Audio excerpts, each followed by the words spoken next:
Hey, thanks for joining me as we do another look at an art book. Cover Run, the DC Comics art of Adam Hughes. This book has been a long time coming. Now, I've owned this thing for years, and I've consistently been like, I can't wait to show this thing because I love Adam Hughes's work. If you listen to my channel, you watch my videos, I say this all the time, I'll say it again. There's a couple artists out there that I consider my absolute top favorite artists ever. And while I can go back and forth, I can never usually name just one. It kind of can change day by day. But, you know, Adam Hughes consistently is like always battling out everyone for the top spot. Often it's Mark Silvestri, or J. Scott Campbell, Mike Mignola, Joe Madureira, Jim Lee. You know, it just depends on the day and what we're looking at. But Adam Hughes is so consistently good. He's just incredible to my mind. And like so many other artists that are known for drawing hot girls, like J. Scott Campbell or Frank Cho. In fact, I just got done, making the video on this book, and then I've done this one. And Frank Cho is very similar, where they're known for drawing beautiful, beautiful women, but also kind of like a cheesecakey kind of good girl, like the opposite of bad girl type of art. It's never gross or dirty. It's just like Playboy level kind of a celebration of beautiful female figure drawing, and with a sense of humor, which is, Frank Cho has that. And that is Adam Hughes. I've never heard anyone say anything bad about the man. I mean, people can say they don't like his artwork, and those people are crazy, but we all you're entitled to our opinions. But I mean, I've watched videos of him online. He does some instructional stuff. People will video him doing his convention sketches. Just reading anytime he writes anything in an interview. Just seems like a nice, friendly, fun guy. And it seems like everyone digs him. And whenever Adam Hughes puts his best foot forward in his art, it seems like everybody in the comics industry is consistently just blown away by how good he can be. And he, like I was saying, he's known for drawing the hot girls, but Adam Hughes can draw anything. Anything. You name it, he can do it. And you'll see in this thing, it's not just babes. There's monsters, there's male figures, there's alien creatures, there's backgrounds, there's cars. Everything's here. He's got it all. And the only reason I've held off on doing this is, one, I was hoping that my buddy Jessica would have been able to kind of come out and sit with me and record a video on this book, because I know that she likes his work too, and it'd be fun to sit here with her and go over it.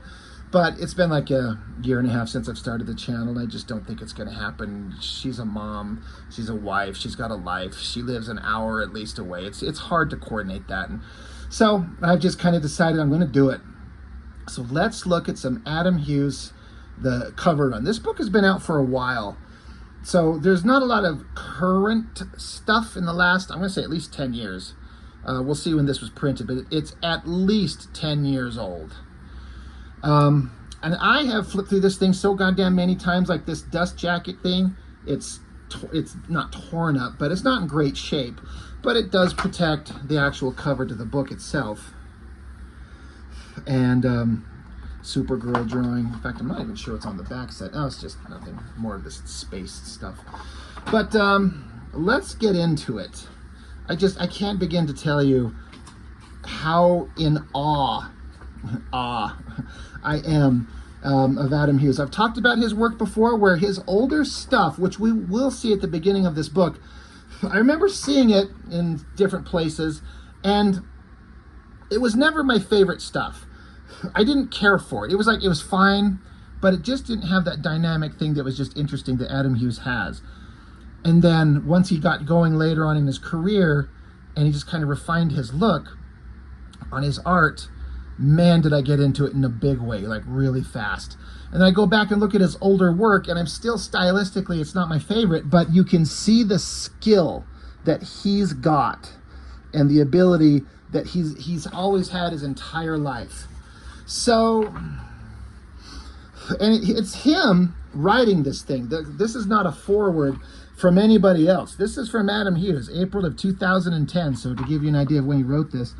So he talks about a lot of artists that are inspirational to him. Some of these I know: Mike Mignola, Steve Rude,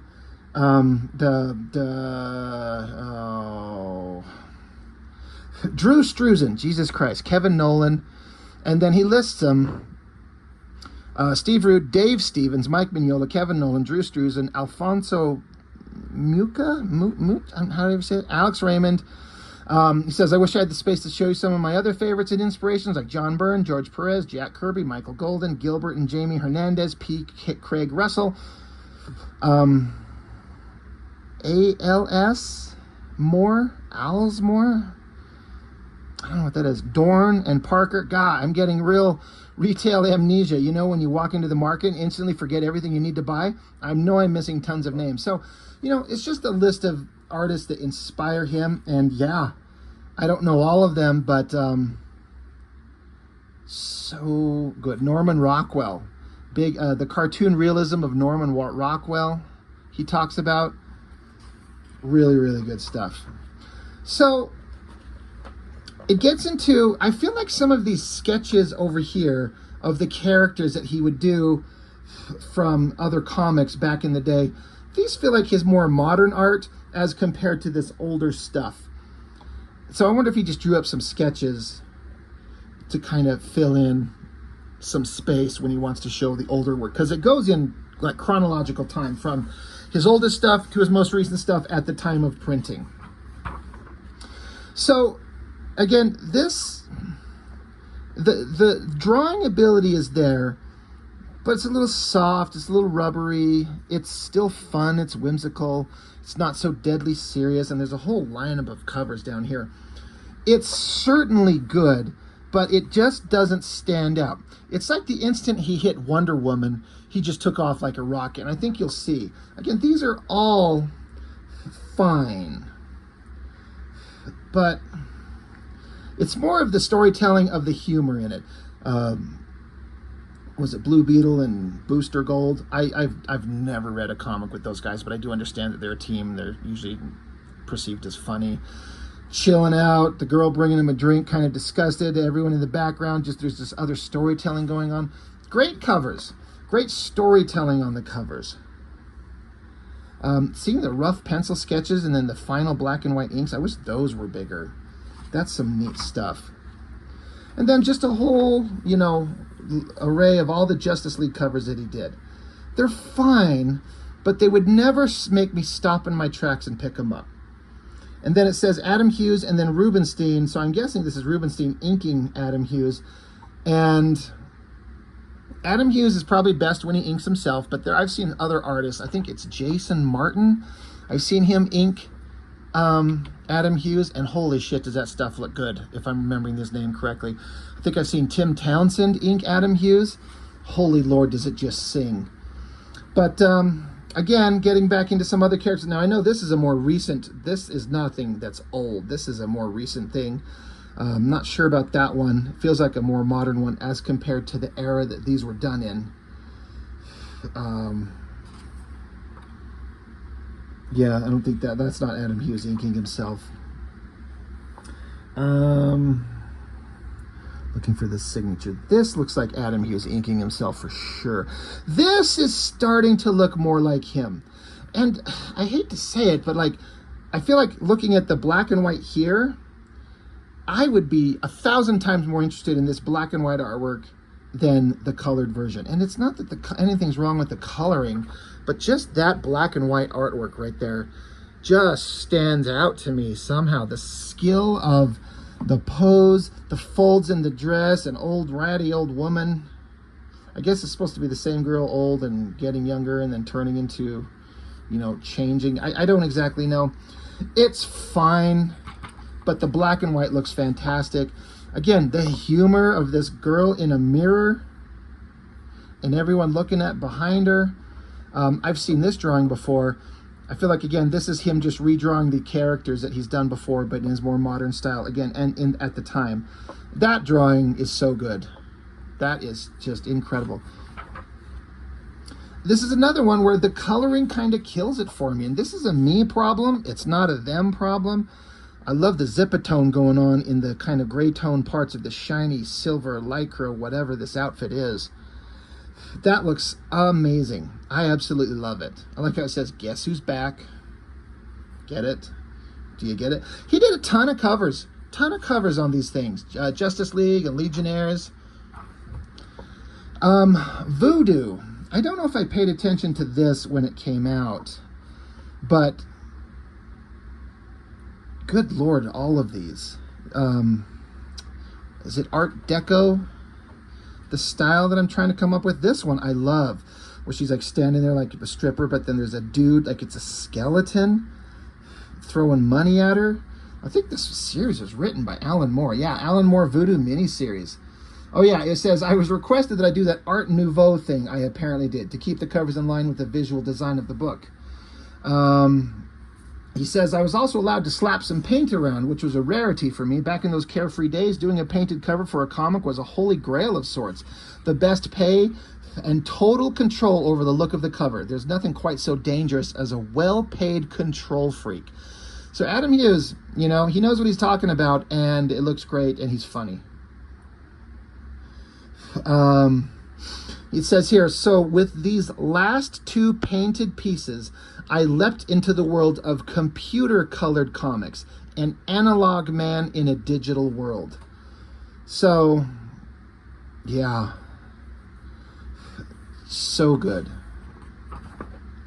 And then this is where suddenly I was like, good fucking God, how good is he? This face shot, there's going to be a lot of faces that Adam Hughes does where I'm going to say this might be the most perfectly rendered female face I've ever seen in my life. Now, when I'm talking about the most perfectly rendered female face, I'm talking about comic book figures where they're always impossibly, flawlessly, perfectly beautiful. And when it's Wonder Woman, she has to be impossibly, flawlessly beautiful. That's who she is. But that face is just so good. And you know, you might think I'm crazy. You might be like, it's all right. But the sultriness in his eyes, in her eyes that he draws, as I spit all over the book, he does that a lot with the eyes, the really well-rendered nose, and then the highlight shapes in the lips. And then getting that jawline in there, and then those little cross-hatching lines on her cheekbone. And then it all translates into this drawing, which I guess I don't know for a fact, but I'm almost 100% certain he colored. And this is just like, he always drew hyper-muscular women. I've talked about this with Adam Hughes before, where he had really wide upper bodies, very slender, narrow hips. And that is a bodybuilder woman for you. That's what they look like. They get really wide upper bodies, and they typically tend to not have very wide, curvaceous hips. For comparison, I just thought of this one, like the way that Frank Cho puts massive hips on all his girls, right? And I'm not saying that as a negative, it's just how Cho draws his figures. Big, curvy hips, right? Adam Hughes keeps them very slender, but it falls within the realm of what a female with a very muscular figure would look like. And I respected it, but I never liked it. But suddenly, I was really getting into it with the shoulder anatomy and then the biceps. I love how he will not often, when it's just the skin, he doesn't draw black line work on the skin. He'll do black line work on the clothing and outfits and the metal textures, but on the skin area, he'll leave it open and then color it in and give it the defining muscular anatomy. Now, that's not true everywhere. Like, obviously, there's hard black lines here. That's not 100% true, but you see him kind of flirting with the idea. You see his legs here? Those hard black lines on her knees. But then if you look at her upper thighs and around her pelvis, how the coloring is indicating those shapes in the muscles. That's so damn neat. I love this drawing. And he talks about it here.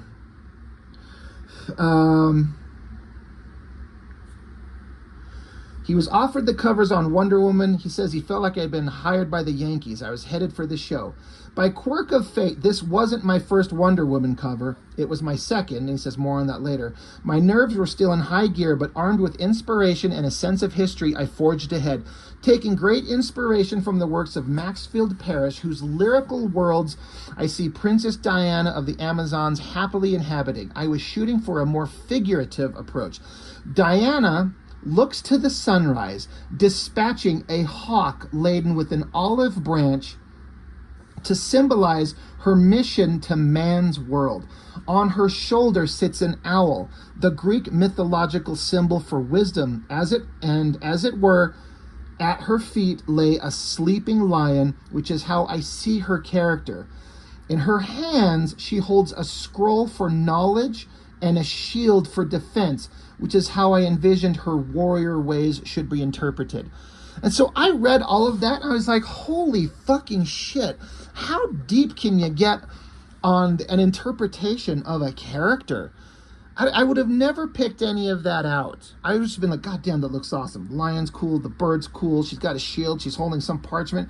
But when he defines everything as to why he did it, Adam Hughes puts in a level of thought and care that I just feel like is not approached by so many other artists. Like, there's a reason for everything. It's not just sit down like this, just find the sexiest pose with the biggest hits we can find and just put it out there. The thought and care that goes into that. I love that drawing. And like I said, this is when I was starting just to go, oh my God, Adam Hughes. Because I would go onto Google, and I just Google Adam Hughes art back in the early 2000s, and I'd find all these black and white drawings, and I'd print them out. I've still got most of them piled up, just printouts of these drawings. I just marvel at this beautiful soft lead drawing that he did, and just be like, it's impossible to be that good. I do not get it. This Wonder Woman section of the book, because there's Wonder Woman, and then it gets into Catwoman and some other things. The Wonder Woman stuff is the best. Says, my wish was granted in spades. I got to draw Batman and Superman on my first few covers. While I love Batman, I find drawing him to be a little difficult, especially his cowl. Superman, on the other hand, seems to fall out of my pencil with no effort on my part. I like how he says that. He's like, I can draw Superman and it just seems to flow well from him. To me, drawing Superman's kind of hard, and I don't know why. And not that I'm even a fraction. I can't even sniff the farts of Adam Hughes, you know, let alone even pretend like I can draw anywhere like him. I love how they show the black and white and then the full color, again, by him. Keeping in tune with the lyrical quality I originally wanted for the covers, I dipped into my love of Art Nouveau many times on Wonder Woman. I think this might have been my first attempt. In keeping with my early attempts at symbology on the covers, I made sure to have yellow roses, not red ones. Yellow roses are what you give friends, not loved ones. And we all know Superman and Wonder Woman should never hook up. Superman has Lois Lane, and Wonder Woman has a full-time job. At this stage of the run, I'm not still sure how to handle the metallic parts of Diana's uniform. I know I want her golds to be a shiny metallic as well as her bracelets. It took me a long while to dope out the best way for me to do them.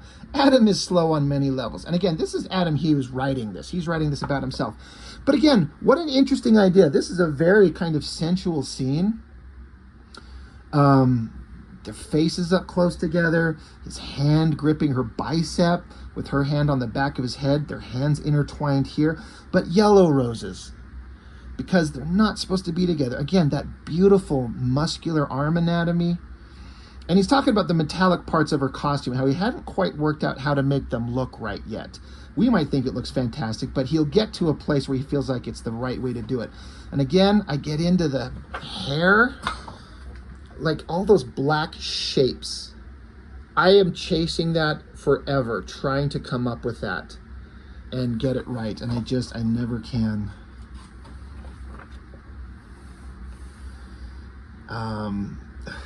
Great figure work. He says, this was actually my first attempt, my actual first Wonder Woman cover. As I recall, it was meant to be an inventory cover. My art director asked me afterwards if I knew anyone who would be good as the regular cover artist. He was surprised when I offered my services. Apparently, many people at the DC offices warned him of my sterling reputation as a notorious flake, saying that he'd be lucky to get 3 covers out of me. Well, check out the size of the book you're holding. And I know we couldn't fit everything I've done into it, as most of the people who warned him aren't even at DC anymore, so, you know, he's like, haha. The sketch of Wonder Woman for this cover came from a JLA pinup I didn't have time to finish. And it says, and it is still to this day my favorite Wonder Woman drawing. This is exactly how I picture her, and every drawing since has been a poor attempt to live up to it. I am both blessed and cursed by serendipity. So he's saying this is his favorite drawing he's ever done of Wonder Woman at this point, which I'm kind of surprised at because it looks fantastic. But I'm just interested that that's the one that he thinks is his best. God, this one. Another great thing that he mentions in here. He starts out by saying, I hate Alex Ross. I just want to get this out there. Yes, he's incredibly talented. Yes, he can paint a page faster than I could pencil one. But the real reason I hate him is because of the Kingdom Come Wonder Woman armor. It's a 50-50 cocktail of resentment. It's an amazing design, and Wonder Woman will probably never have a better alternate to her regular star-spangled look. That eagle helmet is pure, unrefined genius, but the other ingredient of my... the reason that he's pissed off is that it's so hard to draw. But on this one, I did learn a few pointers about rendering metallic gold, making sure that your absolute highest values, meaning your blacks and your whites, are in your metallics really helps sell them, as long as you make sure the value range in your adjacent areas like Wonder Woman's flesh doesn't do the same. So I'm like, okay, I see what he's saying. Have your stark whites and your blackest blacks be in the metal, and then have everything else kind of fall in the middle somewhere, and it helps sell that metallic texture. I'm like, brilliant, got it.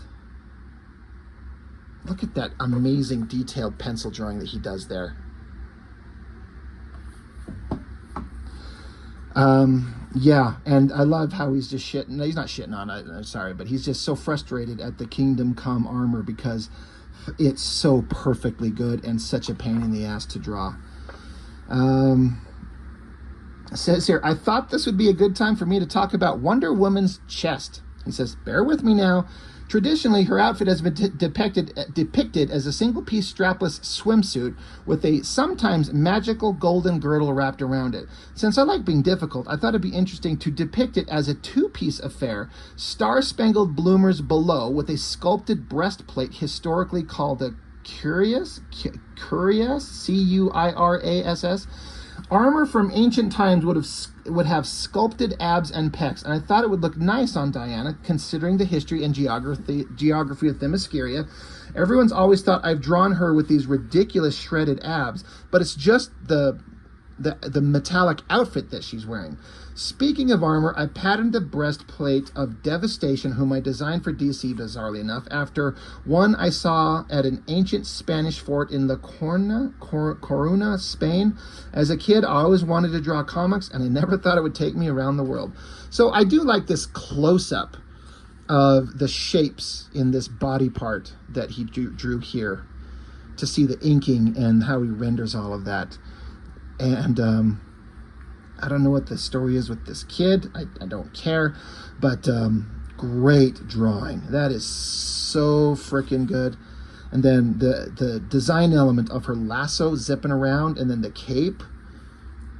So fantastic. It says on this one, whenever you second guess yourself, it usually ends up ruining a good idea. On this cover, my concept sketch also served as a relatively decent color comp. Wonder Woman lamenting the death of Devastation under somber, stormy skies. If you compare that to the final art, the emotional impact of the colors work much better in the original. As an artist, be your own best friend and learn to trust your instincts. The one nice thing I say about this piece is that I'm edging close to my eventual design decision to use Wonder Woman's golden lasso of truth as a design element. Batman and Superman are lucky. They have those fabulous capes that you can use for all sorts of compositional purposes. Yes, I know Wonder Woman has a cape she sometimes sports, but them's just her Sunday gotta meet and he's just being silly. He's saying that she doesn't wear the cape that often. But it's interesting that he thinks that in this rough sketch that he did digitally, he feels like the color works better than this one. And I mean, I don't know. I'm not saying I agree. He knows what he's talking about better than I do. I actually love the colors in that background sky. I like how her face is kind of like her upper body's hidden in shadow. The sun coming from behind and then her arm coming forward into the sunlight where you can see it on both. It's got the highlights of like the actual sun, but the tones of her face are kind of in this like subtle shadow. It's and speaking of the most perfect female faces I've ever seen anywhere ever in my life, this one, I had this as a full-size poster on my wall for years and years. I found this poster and I bought it and I just thought it looked so great, and I would stare at these eyes, nose, and mouth. But then when I got to see this pencil drawing, like, I've never seen a more beautiful and perfect Wonder Woman in my life. Look at those sultry eyes and those perfect lips and that long hair and all those dark shapes. It's just, this is Wonder Woman to me. It's just, she's so great.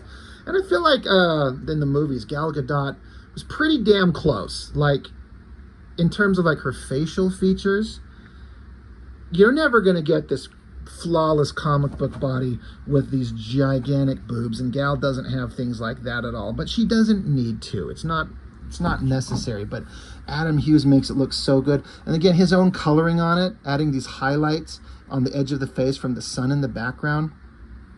And I love how in this case it's different. You know, he draws this hair. I think what Adam Hughes does is he'll do a very detailed separate drawing for every figure element and then light box them separately onto one final board. He doesn't work out the same sketch on the same board and just try and figure it out from there. He does this own sketch, and he does this own sketch, he does his own sketch here, works out ideas over and over and over, and then composes them together on a final board, inks it. So you see all this wonderful highlight indications in her hair, but on the final image, it's just a flat black. And both work. You can have Wonder Woman's hair with a bunch of nice, beautiful, shiny highlights, but just going completely a flat black shape, it can work. And see again how he's got her anatomy, her skin. There's no lines in the body to show the anatomical structure. It's just colored in. And then there's rendering going on the outfit, the costume, the metal, the cloth. Yeah. It says here, every once in a while you have to whip out the movie poster montage design. It's been done to death, but that's because it works. I am slowly closing in on figuring out what to do with that lasso, graphically speaking. I'll let you know when we get there. And then he says that this image here was turned into a sculpture. So that's awesome. And then we just get into more beautiful drawings. I love seeing the pencil sketches and his ability to draw these back muscles, her long, beautiful hair, like the most perfect ass you've ever seen. And then these design elements of this round shape in the background, this creepy creature. And then look at the details on the things they're all holding. She's got like a flower. I don't know what this, it's like a fucking microphone. He's holding like, it looks like a seashell, some kind of, I don't know what it is. I have no idea. But it all looks so good. This is so fantastic. Every one of these I could just stare at forever. This one, I can't color. I will never color. I'm no good at color. But he lists a very interesting concept about how to do color. I first off love how he does this small sketch, and he draws it small enough that he can draw her arms in full, like, proper anatomical perspective. He can, like, the shoulders are here, they come forward, the elbows are here, and then they crisscross. So then he could crop it in this square and just keep that small portion to become the cover. And but they're still jointed correctly. There's some other artist, one who I'm sick of mentioning his name, I'm sure a bunch of other people are, I don't need to invoke he who shall be not be named, would never in a billion fucking years ever think to do like a preliminary sketch like this and work out where all the anatomy actually is before going to the final board. And I just swear I've yet to run into an artist who I think draws better eyes than Adam Hughes. Look at those piercing eyes. But something he mentions on here, he says, I've always thought Wonder Woman should have these piercing blue eyes, as if she's seeing things no one else can, unlike Superman, who actually is seeing things no one else can. He says, I'm always happy when I can walk away from a cover, whether it's successful or not, and some lessons learned or some aspect of the artistic conundrum revealed. On this close-up of Diana defending herself with her mighty bracelets, I really made a few discoveries about my Photoshop rendering technique. My laborious method of making lasso selections and then filling the foreground color at different percentages. I barely know Photoshop at all, and I kind of understand the terms he's using, but I have no idea what he's talking about. I have no idea how to do that because I don't color. He says, also, this is the cover where I figured out that the obvious color solution, that Wonder Woman's coal black hair can actually be any hue. Black hair takes on the color temperature of the light source illuminating it, which is why some folks appear to have blue hair highlights. It's the color temperature of the sky. I could make her hair any color that complements the color scheme of the cover. He says, whatever you do, pay no attention to whatsoever to that awful, awful sock puppet I drew in the reflection of her bracelet. I don't know what his problem is with that, but this one, figuring out the anatomy, those piercing eyes, and then the shapes and these chunky shapes in her hair. It's just perfect. I love his coloring. He knows colors so well. This is, again, another one of my favorites. Look at this picture of Wonder Woman, Wonder Girl, I guess. I don't know who the character is in the comics. Just the sheer joy on her face, that beautiful smile. And again, I'm going to bring this up a lot. See how all her muscular anatomical detail in her neck, her shoulders, her biceps, her forearms, it's all rendered in the color. It's so perfect. She's so muscular and strong. I have a friend, you've all heard me talk about her. I just refer to her as Muscle Girl. She's a friend of mine. She's done a little art modeling for me. She's a petite 5'1" girl, 114 pounds, but she puts in the effort at the gym, she didn't go to the gym, she just works out at home, but she lifts weights, and she's got some big buff arms and shoulders. Not quite to this level, but it's not far. It's not far off of this. And so I've kind of seen this in real life, and I'm like, this is so flawlessly, perfectly beautiful. I love it so much. He says, never throw anything away. Keep old sketches, your old ideas, everything. This cover started life as a rejected Wonder Woman t-shirt design, when at the time it came to feature Wonder Woman and Wonder Girl, the unexploited flying shot sparked the idea of a mother bird teaching her child how to fly. So I guess this is the sketches he was working out for a t-shirt design. Never happened, but he's like, I could use it for this cover. The idea of like a mother bird teaching her child how to fly. The unused element of them flying over a plane even cropped up years on a Power Girl cover, which is there.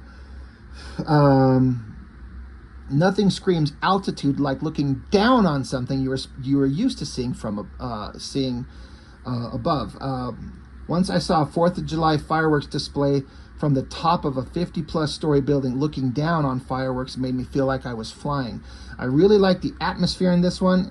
It feels like they are really up there in the crisp blue sunshine. Wonder Woman looks like she has just let Cassie go on her own, and Cassie is in a free fall pose, not the traditional flying superhero power dive. Mostly, I like that Wonder Woman is smiling. I think that a smile is just the natural state of her face. She smiles when she's asleep.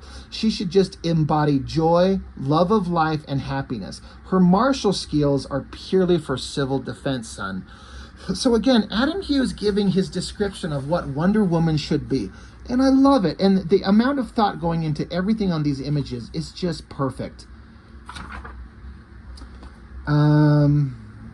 He says sometimes when you're on kind of a time crunch for a schedule, doing a figure with a white background is a quick way to get through a drawing, and it's very eye-catching and will pop off the stands. He talks about using color and tones to do, experimental things in this. And he says it kind of works. It's just he's kind of stuck, had to bang out something relatively quick, and it works. And she looks absolutely beautiful. Great body, muscular anatomy, simple rocks. Looks great. God damn, look at that thing. Look at the color on that. And the muscular anatomy.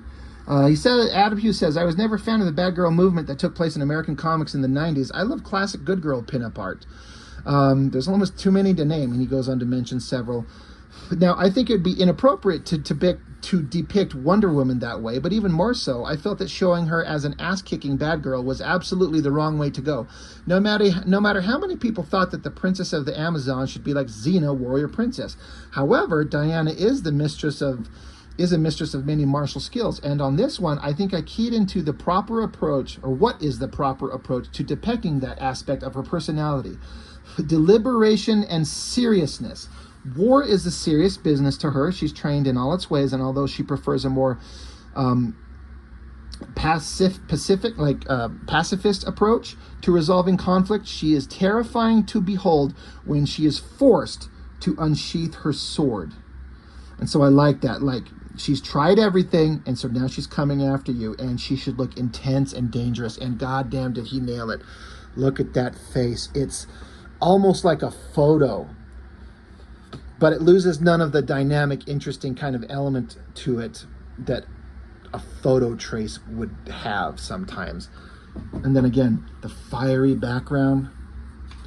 So good. So good. Another kind of couple covers, figuring out action shots. Love the glinting of like their wrist bracelets clacking together and sparks flying everywhere. The shining glint of the reflections coming off her outfit there from that sparking. It's really good. I love the look on her face. I'm always about those faces. There's actually multiple versions of this one. I've seen, in fact, it's actually on here. You see this one, and it's less rendered, like she's more in shadow. But then if you see, it's unfortunate this one's so tiny. But in this one, she's glowing and more in the light, and you can see more of her anatomy. I actually prefer this one better. I wish it wasn't so damn small. I think he talks about it here. This cover ended, it's funny. I think this is a beautiful drawing, great pose, beautiful face, incredible anatomy, great painted backgrounds, like digital painted. He says, this cover ended up pretty awful, he says. And I thought it might be a good idea to explain why I feel that way. The absolute best way for an artist to improve is to be brutally honest with him or herself. Art is all about learning lessons, and I personally learn more from my failures than my successes. It was a good idea, a nice, strong, and powerful image of Diana, backlit by the sun, bookended by shaded rocks. The problem is, I got the values all wrong. She didn't contrast enough against the background, and the colors didn't differ enough to do the job well. I over-rendered the flesh tones too much for someone standing in shadow, and they ended up making her look unattractive. So, time spent and lessons learned. I did finally realize that Wonder Woman's golden lasso made for an absolute fabulous decorative element, creating lovely Art Nouveau shapes around her. I dipped my toes in these particular waters a little on the previous covers, but it was on this one where I realized that I had a visual hook for my covers. So, I see what he's saying, but I don't know that I agree. I do like the colored, full colored version better. And just this shot, the anatomy of him twisting her body around. He knows anatomy so well. Says, I was informed that Wonder Woman would have a 2-issue arc featuring her battle with Clayface. I asked if I could submit a humorous concept for one cover with the proviso that the other would be a standard action cover. The result I like to call the Wonder Woman versus Mexican food. The idea of Diana wiping Clayface spooge out of her eyes like one of the Three Stooges in a pie fight made me giggle. Sometimes you just do them for yourself, and that's funny. It makes her feel lighthearted and fun. Another great face. Look at her holding a bat. You wonder who's going to be showing up there. He says, I like when they tell me what the upcoming story arc is, as opposed to finding out what I need to draw on a cover on a month-by-month basis. It enables me to craft some kind of wacky visual thread that ties the arc together. This one, I decided simply on a reoccurring color. I would do all 4 covers with the strong magenta-based palette. I did something similar with red-green complementary color theory for my Rose and Thorn covers, seen elsewhere in this volume. I think the first cover is okay, he says, although Wonder Woman's face turned out a little harsh. I don't know if I agree. I mean, it's not its best, but it's fucking good. I enjoy drawing the bat to symbolize the Batman Gotham City angle. It says, he looks happy, doesn't he? I do kind of wish they'd picked the cover with the serpent coiled around Diana, though. He wanted to do this one. But he's like, the bat looks happy. I'm like, that's funny. Another one of those where the anatomy is rendered in the coloring.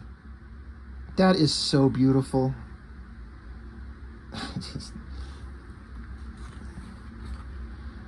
I like how he's saying, I also like using Wonder Woman's lasso not only as sort of an Art Nouveau decorative element to busy her up a bit, but also to direct the eye along a path of interest. So it's like the lasso is circling the face there, but coming down and circling the eye of the monstrous face in the background there. Adam Hughes puts so much thought into these. This is another interesting point. Adam Hughes says, okay, a word about the way I drew Wonder Woman's bazoots. Bazoots? Jesus Christ. Boots. Because I know it's annoyed some of you. Well, a lot of you. I mentioned it before that I'm not as enamored with the concept of superheroes as I was when I was a lad. I have some wacko need to perceive superheroes as something else. Superman is a metaphor-laden morality tale depicting everything from Moses analogies to Christ metaphors to the place of the immigrant in the American dream. Batman, to me, is the lead in some gothic crime-era opera. Wonder Woman is a mythological Connecticut Yankee in King Arthur's court starring Dorothy Gale from Wizard of Oz. She's the epitome of wanderlust. She has to see what lies over the next hill, and she just can't stay on the farm. That being said, I have the need to interpret her costume as some kind of uniform, not just a superhero costume. Her footwear is an attempt at a kind of Mediterranean calf skin boot as opposed to some kind of high heel stripper pump. Sometimes I was successful, and sometimes, like this cover, I ended up drawing some kind of weird cowboy boot. My apologies. His rationale for doing it, I think, is absolutely perfect. It works. I believe it. There's a reason for it. And not wanting to do the high heel stripper pumps like everyone else does, myself included. This is a great one where she's teamed up with the Teen Titans. And I love these creepy hands in the foreground reaching for her, and she's kind of standing there to protect the kids, and all these look of shock. Like, it's the humorous element. And look at the coloring. Look at that incredible, like, coloring, crazy, chaotic, stormy sky in the background. God, it's just, he's so good. This was my big wraparound cover. I still can't believe DC let me put that much blood on a DCU cover. I was doing the blood of the Amazons in Photoshop because I was sure my bosses were going to have me remove it. I was doing that part of it around 4 a.m. after about a 30-hour work jag. I was so loopy from lack of sleep, I knew my judgment was impaired and that what I thought was an acceptable amount of blood was going to be perceived as vast, offensive cataracts of ichors by the powers that be. It went through without a hitch. Well, shoot, I wish I'd thrown in a dozen more virtual buckets on the girls. So just all the blood on these, he thought, like, they're not going to let me keep it. But they did. That's funny. Always love this cover where Wonder Woman and Lois are talking, and you know they're talking about Superman, and there's the look on his face of like, God, what are they saying about me? I love the contrasting day and night, the clock in the background. Look at the beautiful, perfectly rendered chair. It's like somebody actually looked at a chair. We all know who I'm talking about. The gestures, the body language, the fun smiles on their faces. He says, hands down, Adam Hughes says, this is my favorite Wonder Woman cover that I did during my run. Given my druthers, I will always gravitate towards portraying superheroes as normal people, or at least in normal situations. Why?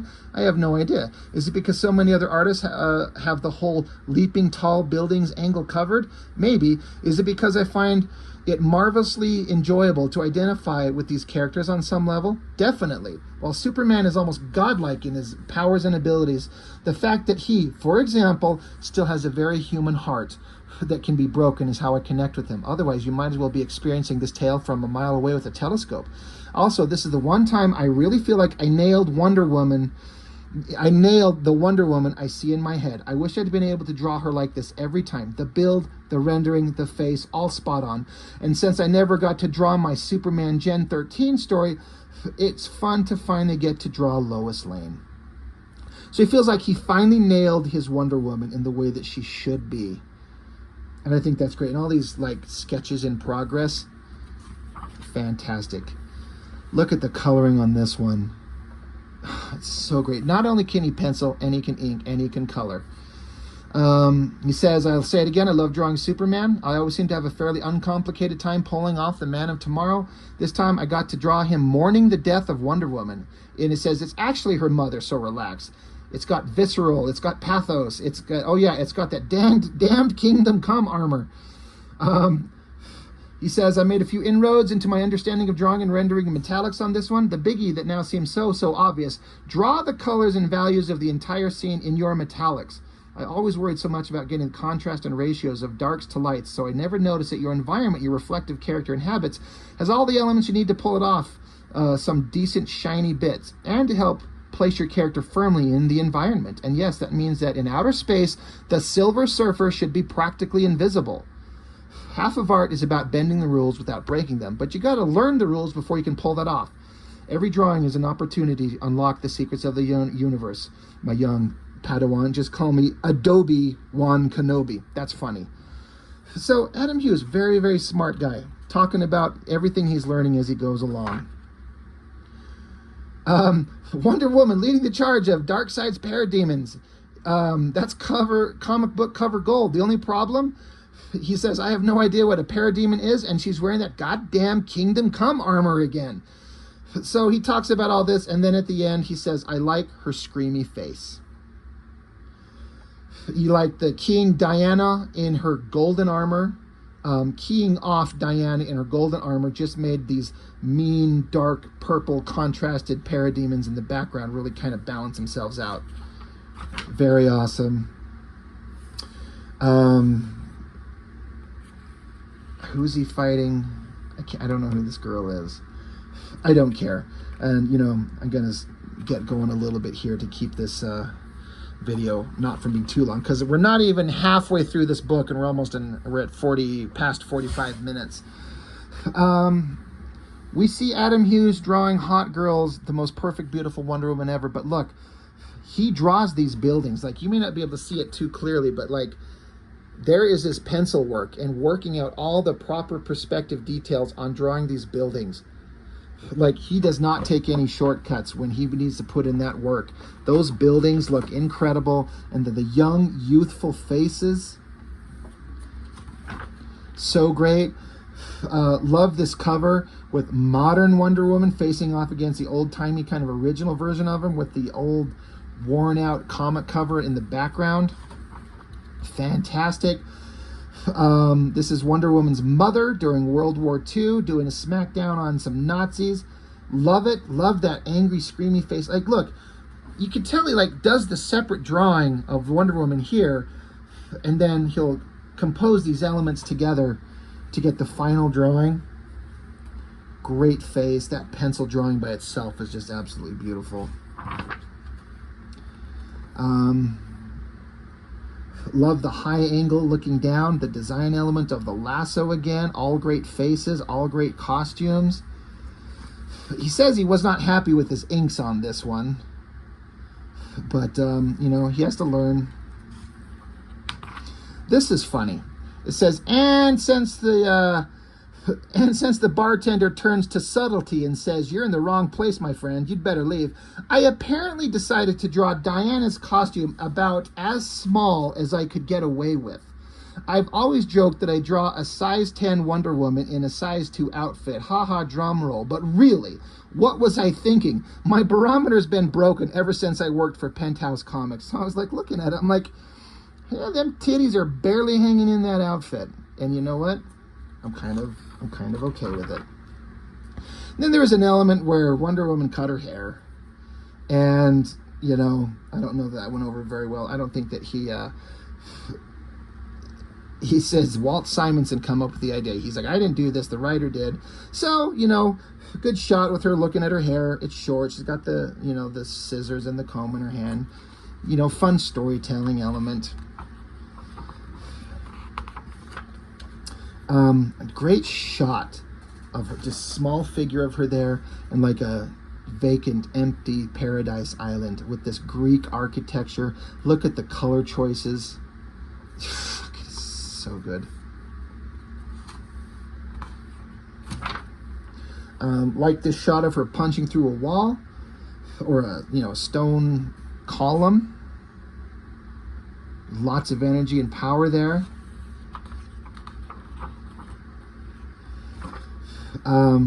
Look at the what an uncommon pose. That would be so hard to draw. That perspective with the leg coming up, the big giant shoe, she's being sucked or pulled or blown or whatever. Tricky, but really good. Love these faces down there. Look at those faces that he drew. Another interesting shot of, jets chasing Wonder Woman around. So you got the reflection in the pilot's mask, his visor, and then he draws her flying at him, and then I think there were two separate elements and he combined them into one. But look at the gloves with the seams on them and everything. There's so much storytelling going on here. And I happen to know, looking at these drawings, that those are MiGs. So those are Russian jets. I wonder if he knew that, because those are not American fighters. Drawing the Flash, lots of awesome color. Really, really neat. Interesting shot with her, got her, wrist bracelets up there to where she deflects bullets, and there's all these bullet shots around her. You can tell that she was standing right here. Now she's leaning over, but you can see where the bullets did not hit the wall because she was deflecting them. Very fun. This is another one of those amazing shots that he did that I just absolutely love.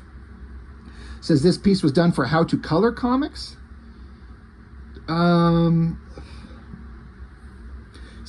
says I was very happy with this one and remain so. I don't use green enough, and I think I broke my bad habit of favoring orange and purple quite successfully around this time. By this stage, I was feeling confident enough to portray powerful women with bolder brushstrokes without losing femininity.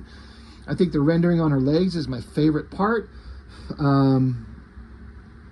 But he says he was kind of intimidated because of some of the other artists that were in this art coloring book. So he did his best, and yeah. Love this shot of Diana turning into Wonder Woman, the classic spin. Lots of joy and movement in there.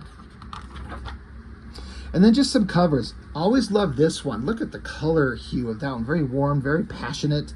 But this shot right here, this is one of my favorites. And it doesn't say, or does it? Let me check. On the following pages are the soft and hard covers for the new Wonder Woman encyclopedias. I think they are two of my most successful portrayals of the character yet. I am atypically happy with these. The red one started life as a cover for a WB animation DVD Blu-ray cover, but they decided to go in a different direction. With a Bugs Bunny, just being silly. Yeah. But basically, he he colors all these clouds. That's not him taking a picture, like a photo, and just inserting it into the background. He paints these in. So, and this great flying pose, the glinting sun behind her.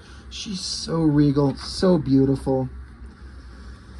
Kind of doing a redraw of an old school classic cover. It shows kind of the old version here and the new version. Very cool. Check out these busts. So he's had a lot of his drawings turned into statues. So he's showing some of the ones that have been done. Those are fun. Then we get into the Catwoman covers. I think his Wonder Womans were best, but these Catwomans are so good. The coloring, like, of course, you're going to have Catwoman in this hot, super sexy leather outfit with the kind of cool tones everywhere. But you're going to get the zipped down outfit just showing off her cleavage. So good. The idea in this cover is that she had just got home and she's just getting undressed, and Batman sneaks up on her and scares her. He says, during the course of my run, I fell in love with Selina. I have to like a character to be able to do a decent job of drawing them, and I have to love the character to be able to draw covers for them month after month. Far from being a rebound fling after Wonder Woman, Selina turned out to be a passionate love affair, the only kind you can have with a true femme fatale, sometimes dark, often dangerous, and always sexy. Catwoman is a fabulous old-school anti-heroine. One of her best aspects is her doomed relationship with the Dark Knight. No matter how much they are attracted to each other, they can never be happy together. She'll never change her criminal ways for him, and he'll never loosen up his virtuous moral necktie enough for her. It's fabulously tragic, and that's what he really kind of keys in on with the characters. I like how she's being shocked and scared as he sneaks up behind her. Another great shot with the color tones, the highlights on it. He says, on Catwoman, he says, I found my Selina, the impossibly fabulous Audrey Hepburn circa 1954. He says that I always felt that Selina should have that cool 1950s vibe. So basically, Audrey Hepburn is what he sees Catwoman looking like. And so that's what he kind of tried to make her resemble.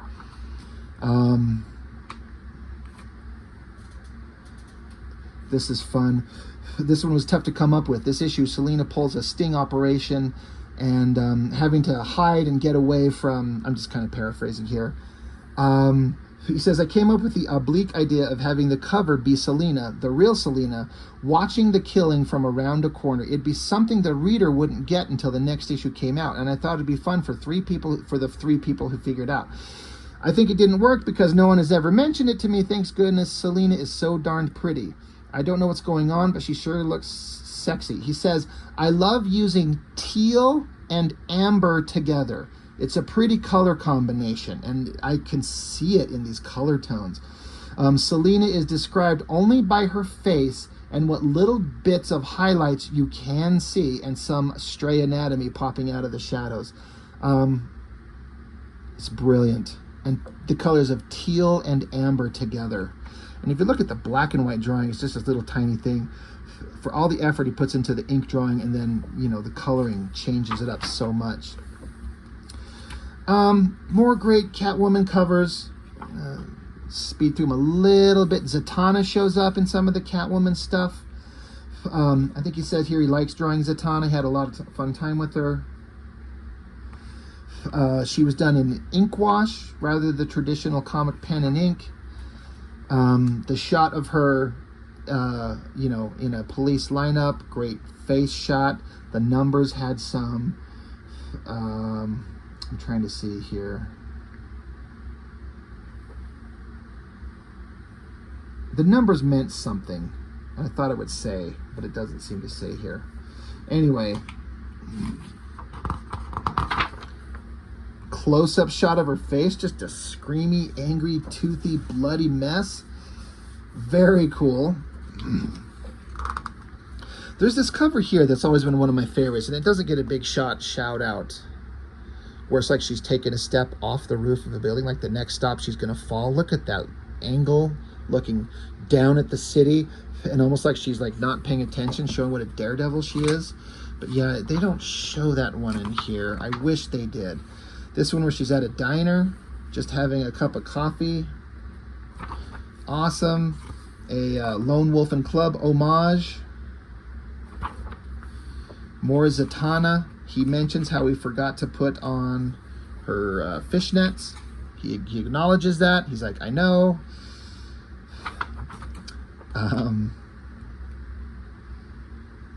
I don't know what I didn't read the stories where there was some kid involved in the story about Selina. having some kind of romantic relationship in this drawing of the kid in the bottom corner. Very cool. He mentions here, he says, he felt like I was dropping the ball a lot on the past few covers, so I decided to roll up my sleeves and start earning my pay. Catwoman's number 63, 64, and 65 featured a 3-issue story arc, and so I decided to create some minor theme for them. Selina and the city. Each one even had a number drawn in. Lots of perspective, lots of background, lots of work. Lots of art too. I'll bottle the asses so that we can leave room for the doodles. So if you could see all the pencil work he puts into doing the building backgrounds in these. And then here's, you know, do they have all of them in here? Yeah. Like this one has a number 1. And again, he draws all these buildings and then they kind of get blown out in the colors. It looks so perfect and they're so in proper perspective. But it's his composition, his coloring. I love this one where she's kind of like between the walls as she's scaling up of it. Even though he does all this rendering on her anatomy that you kind of can't see in the colored version. That's why I like seeing the black and white versions of these so much. But there is the number 2 there. I love the cool wintry scene in this one. You got the 3 in this old-timey, like steampunky kind of part of the building. The bright light, the highlights on her there. I could just stare at these all day. And I have. I've gone over this book a billion times over and over. I've seen the original black and white to this online. It's so well detailed. This shot doing her sitting in a chair with all the Batman villains in the background. A lot of cool rendering on all these figures.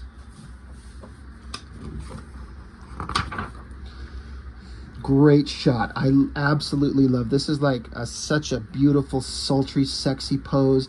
The zipper halfway down, the coloring, the shape of the hips. It's so believable anatomically, but still pushed just enough to be that perfect comic book figure. It mentions here how he's able to change out the faces if he needs to because of Photoshop. He'd been granted dispensation to do a glamorous pinup cover, and so this time he went for something very basic, simple, and eye-catching with a striking flat background color. I handed in my first version to my fabulous art director, Mark Chiarello, and he turned it back to him and said, "I hate the face. It doesn't look like your Catwoman." And so Adam Hughes, he jokingly says, once I calmed down and looked, he was right. It was nice, but it wasn't my Selina Kyle. So he doodled up a new face and swapped it out and put it on there and then colored it up and come up with the final version. And it's such a beautiful drawing. Yeah, it's so fantastic. Love this one as she's burning some stuff. The fire glowing on her clothes. The great coloring everywhere, as always. More Zatanna, you know, showing up with Catwoman. Great shot of her like leaping down from a high angle, coming at you. Love seeing the black and white over here compared with the full color version. Love this one, the storytelling on this, where there's a safe behind a mirror on a wall. So you see her hands and she's lifting and pulling it off to the side to reveal the safe, but you see in the mirror reflection her looking, but also a light projected from behind her looking at that towards the safe. It also continues the silhouette of her cat mask. Look at all the rendering on the framework of the mirror here. This, God, I just love it so much. So good. It's just so smart. It's so brilliant. He says, I ran out of time for this cover. Deadline panic forced him to a strange compositional corner. Catwoman is in outer space. He says the story is that Catwoman's in outer space. Don't ask him. He said he rendered all these different things. He tried different things. He says, personally, I think this cover, in defiance of the laws of physics, both sucks and blows. So he doesn't like this cover. He hates it. Adam Hughes hates it. However, that didn't stop my art director from submitting this piece to Spectrum, whatever that is, where, in defiance of the laws of what the fuck, It won the Silver Award for comics that year. So he hated it, and it won an award. He's like, of course that's what's going to happen. He did this one where this is his original drawing, and he had her giant titties like bouncing upwards in the motion of the running stance that she's doing, as they would do. But he didn't think it worked quite that well, so he chilled it out so they're not quite so bouncy. That's unfortunate. Catwoman and what's her name? Cat Lady, Cheetah, just tearing each other apart. It would be a violent fight. Love getting to see the original black and white artwork there. Catwoman having returned from space, and she's just thrilled to be back in town. But when you pay attention to everything that's in the background, it says sex, murder, drugs, extortion, crime, corruption, all these things that are terrible about Gotham City. And she's so thrilled to be back from her journey into space. Like this shot, I mean, a booty shot. She got that black vinyl covered ass pointed right at us. Great highlights as she's tagging with spray paint the wall up there. I think that's funny. That's really clever. This is it looks like it's an homage to something, and I can't think of it. I can see it in my head, but her in a car driving away. Look at the details on the car, all perfect. Great drawing. Again, when you see the black and white there that he did, the amount of detail he puts into it, but then colors it up. Jeez. Beautiful. More statues that were designed off drawings that he's done. I've always loved this Wonder Woman. She's a Supergirl cover. She's riding an asteroid as it falls through the planet's atmosphere, and with this look of casual, like, I'm fine. I'm not in any worry. I'm not in any rush. I'm fine. He talks about using like a sponge to get this texture on this asteroid here. He says, I decided to render the meteor with clumps of modeling paste and once dry with dry brush effects of black and white inks instead of rendering all the shadows with regular brush strokes. So sorry, not a sponge, but he talks about using different things to get different textures in the ink. Always love that. Just the way she's writing that asteroid down. So awesome. The idea of an invisible football player tackling Superman, that's an interesting way of doing a drawing where it's just his clothes but no actual human figure inside it. That's fun. Batman and Robin, a little bit of humor, is like, it looks like Robin's saying, hey, there's something important going on, and Batman's like, I want to watch TV. He's got a bat gulp. Super great, super funny. The Stan Lee Just Imagine stuff, he says, I got to work with Stan Lee, enough said. So he did all the covers. The covers are beautiful because it's Adam Hughes, but the whole Just Imagine thing, I don't think there was nothing any really good about it. But the covers, look at the rendering, like he drew that whole goddamn background in black and white ink and then colored it.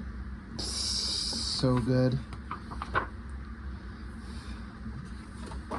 More sketches, preliminaries for these things. He did series of covers for the series called Rose and Thorn. I know nothing about it, except when you have Rose and Thorn, you're going to use a lot of red and greens, which makes sense. Look at that screamy face. Creepy as hell. I imagine he either took a photo for reference for himself from somebody or found something, you know, if I had to guess. I'm not saying that as a complaint.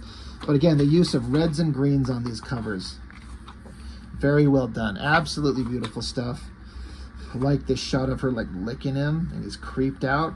I mean, yeah. This big hand coming towards you. Greens everywhere and red on the end of that finger and her lips. Look at the watery effect in that. I bet you that's a Photoshop thing. I don't know for a fact, but looks fantastic. And then all these covers, you get to see some preliminary pencil sketch drawings. This Gen 13 cover I've always loved. He did just like this fully rendered gray tone pencil drawing and then colored it from there rather than inking it. His Gen 13 Ordinary Heroes, So good. So he did the original. I've reviewed these books. They're some of my favorites. That's one of the things I very first started falling in love with Adam Hughes, was on that series right there. And then the collection of those 2 books, he did this cover. It's so beautiful. It says, back in '95, I was asked to work for Jim Lee's Wildstorm, now part of the DC family, and it was one of those vanity projects. I was pretty much given free hand with any of their characters. I really enjoyed J. Scott Campbell's Gen 13 book, so foolishly they let me have my way. I created, with the inks of the amazing Mark Farmer, Gen 13 Ordinary Heroes, a 2-issue miniseries that was my first ever writing assignment. Since I was doing the job at their studio in La Jolla, California, I spent my evenings in the suite where all the coloring was handled for their books. It was there that I learned how to color using Photoshop, thanks to the learned hands of Homer Reyes, Ben Dimagamwali, I'm sorry, and Laura Martin, we know her. If you like anything colorful you see in this book, it's their fault. I really like the characters, he says, especially Fairchild, a 98-pound bookworm who becomes an Amazon supermodel overnight. I love the idea of a hot chick who doesn't know she's now a hot chick and has spent her whole young life resenting the idea of a hot chick. The cover you see here is for the collected edition. The prelims on this page is probably the tightest I've ever done. I should probably just have colored that. So, okay, I take that back. I thought that he did just color that. He's saying he should. I take back what I said before. I probably should have just colored that. You'll notice that in this volume, I do several pieces in different styles. I do that on purpose. You never know when you'll need to fall back on different techniques if you have to seek work outside comics. Love that Gen 13 Ordinary Heroes. Black Canary, I had a full-size poster of this on my wall for a long time. Beautiful face, love that. He did a bunch of covers for comics for the Superman Returns with Brandon Routh. I actually like that movie. I think it's pretty damn good. You can almost make out the blurriness. He wasn't allowed to use Marlon Brando's face as Jor-El, so he drew it and then fuzzed it enough that you can't really tell who that is. So that's fun. And then he had a thing where all these different covers, none of them are Superman, but they're people in Superman's life, and everyone's holding something reminding them of Superman. Because again, in that movie, Superman had been gone from Earth. So you got Jor-El holding the crystal. You got his mother out in the fields with this little glowing lamp holding a picture of her son looking towards the stars. You've got Luthor in prison holding newspaper clippings of Superman waiting to get out. You've got Lois Lane on top of the Daily Planet clutching his cape. And then finally, this big, great, beautiful, elegant shot of Superman standing there holding the American flag. Love it. Then group shots, Teen Titan covers. I mean, I don't mean to make too fine a point on it, but the way he draws titties, like for real. He gets them, and he gets them mashed up in this little skinny piece of her costume that covers her nipples. He's got them mashed up, and they look like soft, pliable pieces of flesh, like they should be. Not a lot of artists try that, and the ones who sometimes do it can't pull it off the way he does.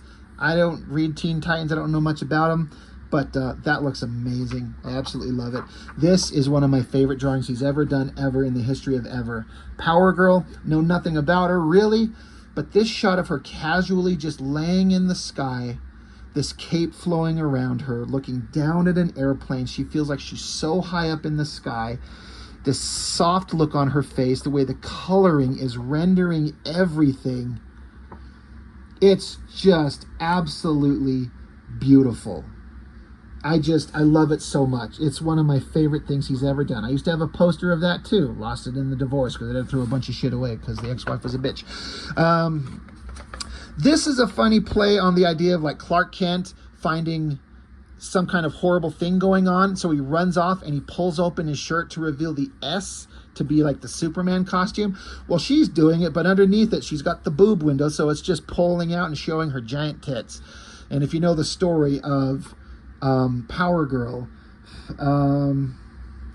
just in case anybody who didn't know, he explains it here. Power Girl started her career as a fairly serious superheroine back in the 70s, but thanks to a multi-issue prank by her artist, the legendary Wally Wood, Power Girl's bosom grew and grew every issue until someone in editorial noticed and made him stop. Nowadays, all us DC artists commemorate Wally's life and career by continuing to make Power Girl's main superpower the ability to stand up straight. I think that's so funny. DC was a good sport about this one. Let me lampoon the classic Clark Kent ripping shirt open to reveal the heroic emblem shot. The big funny haha being Power Girl has no chest symbol, just, you know, chest. So funny. Another great one. I love how like the logo is almost a physical element that she's standing under because it's casting a shadow that's covering her upper face. This drawing I've seen, it's one of these like Copic marker sketches that he's done. The hair, the face, it's not the entire drawing. I wish it was. I love that so much. Look at how much ink rendering he did on the back, actual black and white drawing here, and then he just blows it out with the color. I almost feel like it's wasted effort, you know? Why render it that much if you're just going to do it in color like that? But both look amazing. Newer Batwoman jumping down. It's fine. I'm not blown away by it.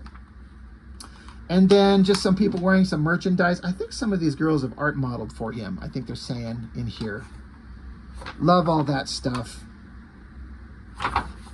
And it's dedicated to Allison, I don't think they're married, but they've been together for years. As long as I've ever heard of Adam Hughes, he's been together with this girl, Allison, and I think it's great, and he dedicates it to her with deepest love and gratitude. So that went in a lot longer than I thought it would, an hour and 15 minutes, but when I spend so much time talking about this, I hope you can hear my passion for Adam Hughes' work. He doesn't just draw hot girls with big tits. Like, he puts in a thought and a care, and he wants a meaning and a purpose to everything. He has to love the character to draw them good, and he wants it to be great, and he can do everything.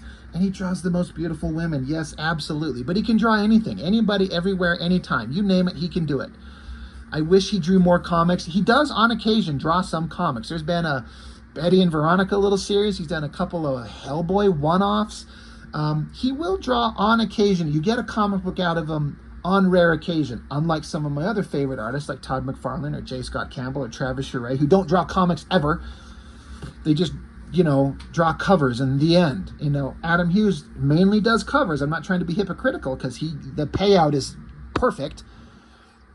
But on occasion, these guys will draw comics, and so does Adam Hughes, and it's so beautiful. I love it. I love his work.